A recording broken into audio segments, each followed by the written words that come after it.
दोस्तों, एक जंगल में एक काला कौवा रहता था और वो अपने काले रंग से बहुत परेशान था। इसलिए वो काला कौवा एक महात्मा जी के पास चला जाता है और उनसे कहता है कि महात्मा जी, मैंने सुना है कि आप किसी का भी रूप परिवर्तित कर सकते हैं। महात्मा जी, मैं अपने इस काले रूप से बहुत परेशान हूँ और मुझे अपना यह रूप बदलना है। इसलिए मैं आपसे चाहता हूँ कि आप मेरे इस काले रूप को बदल दीजिए।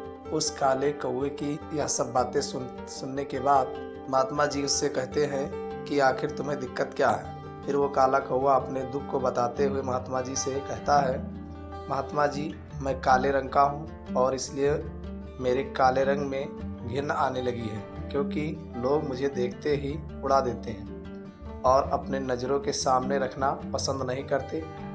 कभी आपने देखा है कि किसी इंसान ने मुझे लाड प्यार से अपने घर में रखा है, इसलिए मुझे बदलना है। फिर महात्मा जी उससे कहते हैं कि ठीक है, मैं तुम्हारे इस काले रूप को नए रूप में परिवर्तित कर देता हूँ, लेकिन उससे पहले मुझे तुम यह बताओ कि तुम किसकी तरह बनना चाहते हो।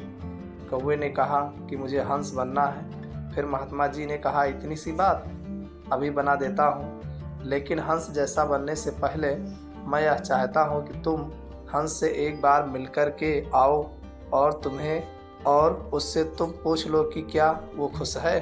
कौवे ने कहा कि बात तो सही है, और वो कौवा उड़ते हुए उस हंस के पास चला गया और उससे कहा कि मेरे मित्र हंस, मैंने यह सुना है कि आप बहुत खुश हैं क्योंकि आपका रंग सफ़ेद है। फिर उस हंस ने कौवे से कहा कि तुम्हें यह बेवकूफ़ भरी बातें किसने कह दी कि मैं अपने सफ़ेद रंग के कारण खुश हूँ। मैं अपने सफ़ेद रंग के कारण बिल्कुल भी खुश नहीं हूँ और यह सफ़ेद रंग ही मेरे दुख का कारण है। हंस की यह बात सुनने के बाद कौवे ने हंस से कहा कि भला सफ़ेद रंग से किसी को क्या दिक्कत हो सकती है, क्योंकि सफ़ेद रंग तो कितना प्यारा है और मुझे सफ़ेद रंग तो बहुत पसंद है। फिर हंस उस कौवे से कहता है कि तुमने देखा है, जब कोई व्यक्ति मरता है तो उसकी अर्थी उठाई जाती है और उसकी अर्थी पर सफ़ेद कलर की चादर ढकी जाती है। ये कोई रंग है सफ़ेद, इसलिए मैं इस सफ़ेद रंग से बहुत परेशान हूँ। इसलिए अगर मुझे कभी अपना रूप बदलने का मौका मिल जाए तो मैं अपने रूप को अवश्य बदल दूंगा। फिर उस कौवे ने उस हंस से कहा कि अरे वाह, आप भी अपना रूप बदलना चाहते हैं, तो आप मेरे साथ चलिए एक महात्मा जी के पास जो किसी के भी रूप को परिवर्तित कर सकते हैं। लेकिन वैसे आप बनना क्या चाहते हैं? फिर उस हंस ने कौवे से कहा कि मैं तोता बनना चाहता हूँ, क्योंकि तोते की लाल रंग की चोंच है और बाकी का शरीर हरे रंग का है, इसलिए मैं तोता बनना चाहता हूँ। फिर वो दोनों उड़ कर के उन महात्मा जी के पास चले गए और उनसे कहा कि हम दोनों को तोते जैसा बना दीजिए। महात्मा जी ने उन दोनों से कहा कि तोते जैसा बनने से पहले एक तोते से मिल करके आओ और उससे पूछो कि क्या वो हरे रंग और लाल रंग के वजह से खुश है। फिर वो दोनों उड़ करके तोते के पास चले गए। पहले तो वो तोता उनको मिला नहीं, क्योंकि उस जगह पर बहुत ज़्यादा हरियाली थी और उसमें हरे रंग का तोता ढूंढना उनके लिए बहुत मुश्किल हो गया था। बड़ी मुश्किल से एक तोता उनको मिल गया। फिर वो दोनों उस तोते की बहुत तारीफ़ करने लगे कि तुम बहुत अच्छे हो, क्योंकि तुम्हारे पास तो दो रंग हैं, इसलिए तुम तो बहुत खुश रहते होंगे और बहुत लोग तुम्हारी प्रशंसा भी करते हैं। उन दोनों की यह बातें सुनने के बाद तोते ने उन दोनों से कहा कि मैं खुश रहता हूँ और यह हरा रंग, यह कोई खुश रहने की बात है, क्योंकि इतनी हरियाली में बड़े मुश्किल से तो आपको मिल पाया हूँ। इसलिए हरा रंग देखो मुझे कितनी दिक्कत देता है और मैं कोई खुश विश नहीं करता हूँ, क्योंकि मेरे इस रूप के कारण ही लोग मुझे पकड़कर के अपने घर में ले जाते हैं और पिंजरों में कैद कर लेते हैं और फिर मुझसे बहुत सारे बातें बुलवाते हैं।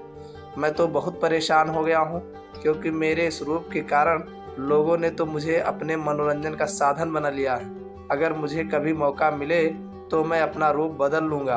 तोते की मुख से अब दुख भरी बातें सुनने के बाद कौवा और हंस ये दोनों एक दूसरे को देखने लगे और दोनों ने उस तोते से कहा कि हम दोनों तुम्हारे इस रूप को बदलने में तुम्हारी सहायता कर सकते हैं, क्योंकि एक महात्मा जी हैं जो किसी के रूप को परिवर्तित कर सकते हैं। फिर तीनों उड़ करके उन महात्मा जी के पास चले गए और उन तीनों ने महात्मा जी से कहा कि हमें मोर जैसा बना दीजिए। फिर महात्मा जी ने उन तीनों से कहा कि ठीक है, मैं तुम्हें तीनों को मोर जैसा बना सकता हूँ, लेकिन उससे पहले तुम तीनों एक मोर के पास जा कर के मिल लो और उससे पूछ तो लो कि क्या वो खुश है। फिर तीनों उड़ करके एक मोर के पास चले गए और उससे पूछा कि तुम तो बड़े खुश हो और लगता है कि तुमसे ज़्यादा खुश पक्षी इस दुनिया में कोई और नहीं हो सकता है, क्योंकि तुम्हारा कितना सुंदर रूप है और तुम नृत्य करते हो। यह सब बातें सुनने के बाद मोर ने इन तीनों से कहा कि